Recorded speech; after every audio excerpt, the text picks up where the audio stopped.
Games going viral. It's such a rare phenomenon, but we kind of see it happen a few times every year.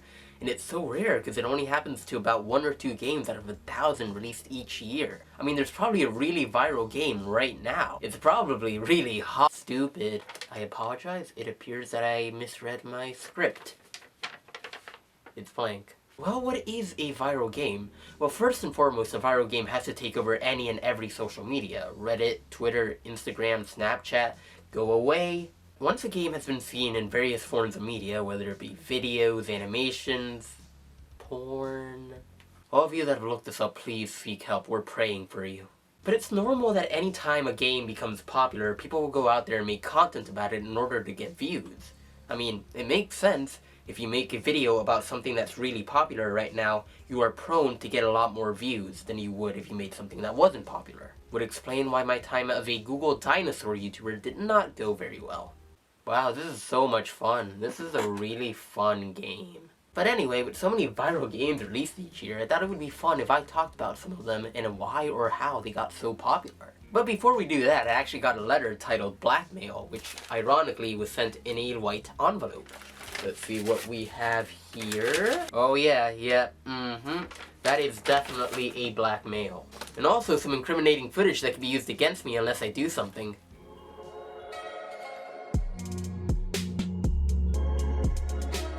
Minecraft is the best game ever made. Did I do that right? Where are my 10 million views? Yeah, Minecraft has been the viral game. Back when it first burst onto the scene years ago, it was met with millions of users and content creators who found the ways to make a multitude of different types of videos about Minecraft.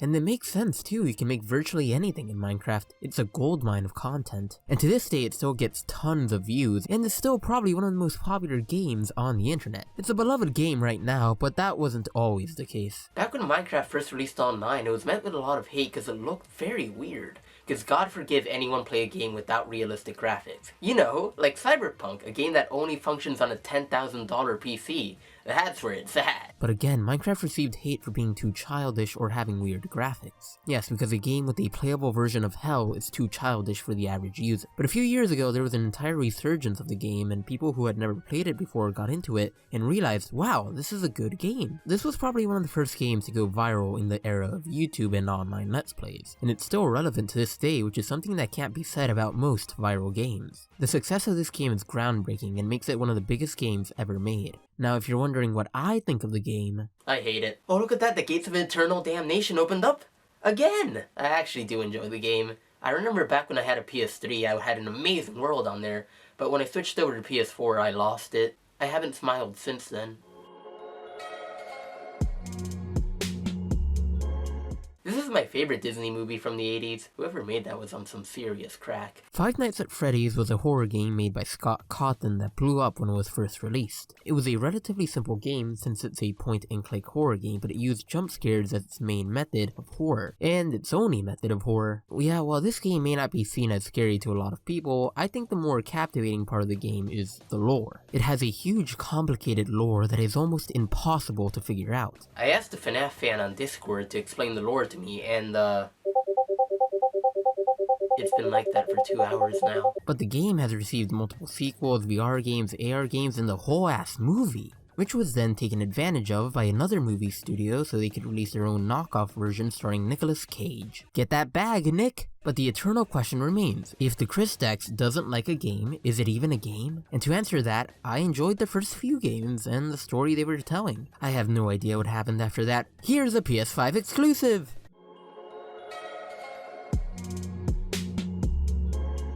An anime game? How embarrassing is that, playing something based on an anime? These are manga, not anime, two completely different things. Doki Literature Club is another indie horror game much like Five Nights at Freddy's, but it's a much different game. I don't recommend playing this game indoors because one of the walls in your room is going to be gone. This game is special because it manages to twist a simple romantic story into a horrific horror game that makes you question what's reality and what's fiction. My favorite type of romance. No wonder a game this twisted and unique went viral back when it was released. I mean, that's how you know you've done something right, when cute anime girls are not the reason people are playing your game. Okay, it might be part of the reason. The game is a bit long and it takes a while for the horror to happen, but it tells an interesting enough story to keep the viewer captivated. Some people do wonder what makes the fourth wall break so good in this game, so let me pull up my notes.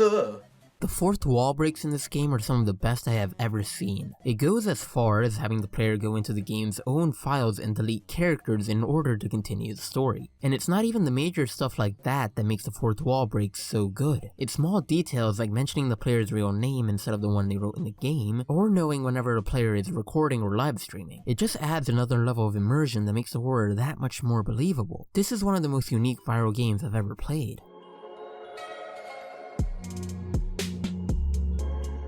Hey there, kid! This is not a Sans reference, my heterochromia is flaring up.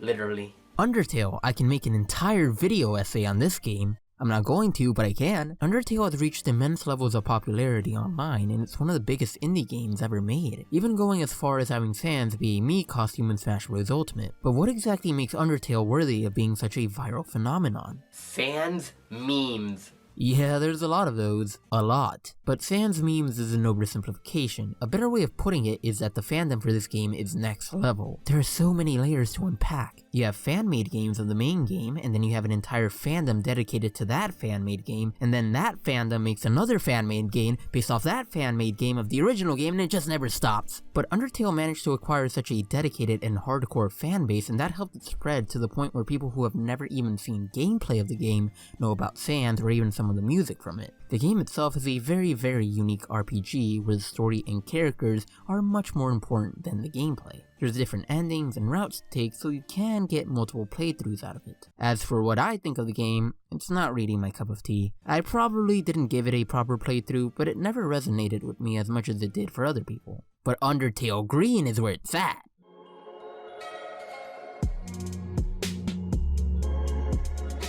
Pokemon Go was a global phenomenon when it first came out, but I mean, it's Pokemon. They could slap Pikachu in a brick and it would sell 1 million of those. I mean, Supreme did it. Is it really that far-fetched? I am just now realizing that was an unintentional Pokemon pun. I mean, Pokemon itself could be considered a viral franchise, but it's the same as Mario. It's so well known it really can't go viral anymore. Until Pokemon Go was released. Everyone remembers that fateful summer in 2016 when Pokemon Go was released and the world finally knew what world peace would look like. It looks like a fuckload of Pidgeys. But the point is that Pokemon Go was lightning in a bottle. Millions of people were playing it, and no matter where you went, you would see someone playing it. And this trend lasted for a few months, but like all viral games, it had to die off eventually. Well, dying is a strong word. It's still very popular to this day, but you just don't see it in as many places anymore, but it still has a very big fan base. The reason it faded away though was just because it felt like a rushed and unfinished game.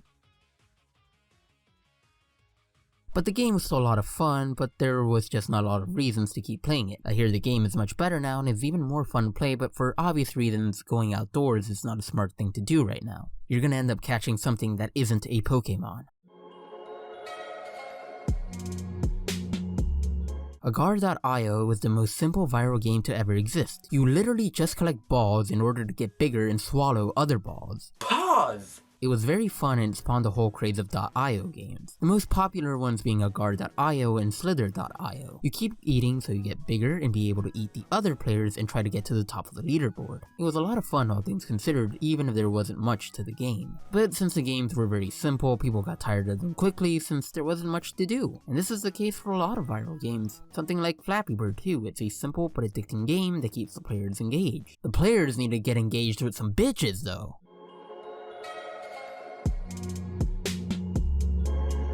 You're probably wondering why I put these two games together, because they can go fuck themselves. I think these are among the worst horror games to ever get popular.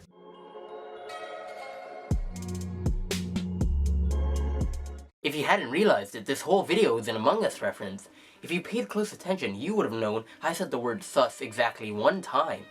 That was it right there. That's the only time I've said it this entire video. I'm putting these two games together because they're such a rare case in gaming. It's the first time I've ever seen a game completely unrelated to another game take all the shine from it. And I'm talking about having nothing to do with each other at all. Different genres, gameplay, graphics, the only thing that's a bit similar are the character designs, and even that's a stretch. It's just something so unprecedented in gaming. We'll start with Fall Guys since that's the one that went viral first. Fall Guys is a ragdoll game where you had to complete an obstacle course in order to reach the goal and be the last man standing. It was an insanely fun game and it went viral online, and it was one of the most popular games of 2020. It looked like it was going to be the game of 2020, but as my second favorite song on the College Dropout says, it all falls down. because then came a low-budget indie game called Among Us. And the part that really blew my mind about this game was the fact that it was 2 years old. It was just everywhere. Almost everyone was playing it. It was all over social media. It was just a game of the moment. And the fact that makes things even weirder was that it couldn't let Fall Guys coexist with it. People moved on from Fall Guys to Among Us even though they had nothing to do with each other.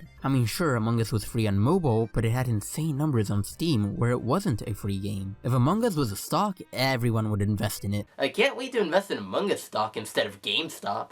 I mean, there's nothing really left to say about Among Us. I really enjoyed playing it with friends, and that's basically it. Well, during this time, I actually got the blackmail approved by my lawyers. So whoever sent me that blackmail, I will not give them the satisfaction of leaking the footage, because I will do it first.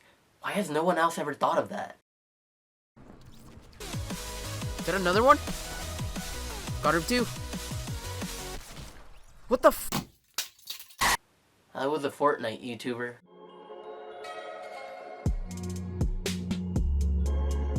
This was a trend that happened. Every video game company that ever exists was putting out a battle royale game. I even heard Ouya was planning on making their own, but god, there were so many of them. The most notable one was obviously Fortnite, but there were others that were very popular. PUBG, Warzone, Apex Legends, these are probably the most well-known ones. Everyone was just trying to capitalize on the craze, and it worked. All these games made an insane amount of money. I mean, most of them were just really fun. My favorite was Fortnite though. I don't play any of them anymore, but I was really into Fortnite. I wasn't good, but I was into it. It made me actually enjoy playing a shooter, which is a genre I generally don't enjoy playing. PUBG was just it was fun I guess, but it just never stood out that much for me. Apex Legends was one I really enjoyed too, but the fact that you were forced to play with other people didn't really let me get the full enjoyment. Since I usually don't like being in teams when I'm not playing with friends. All these games are still popular to this day and they're staples of gaming. Let me check what else is a battle royale game. What the f?